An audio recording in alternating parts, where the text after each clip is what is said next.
तर आज आहे आपल्या बापूचा हॅपी बर्थडे आणि सगळ्या मित्रांना सुट्टी होती. तर सगळे मित्र म्हणाले चला जाऊ लोणावळ्याला, करवीची फुलं बघायला 7 वर्षातून येतात. आई झोली म्हणलं 7 वर्षातून, म्हणलं कमळाबाईपेक्षा बी खतरनाक असतील. तर निघालो ना मग डायरेक्ट.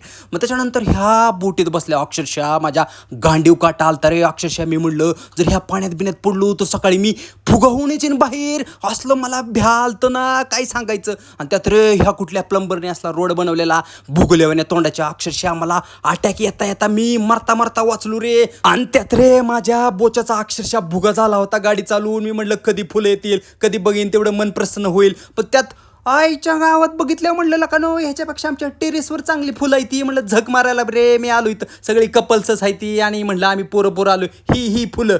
आईची गांड म्हणल्या मित्रांच्या रे. म्हटलं झक मारायला मी 1000 रुपये घालून आलो. त्यात रे ह्या पावसाची आईची गांड. अक्षरशः मला वरनं बी भिजवलं आणि माझी आतली चड्डी बी भिजली. त्याच्यानंतर मी थोडाफार वडापाव खाल्ला आणि म्हटलं गांड गाडीवर ठेवली, इतकी दुखत होती ना आलो.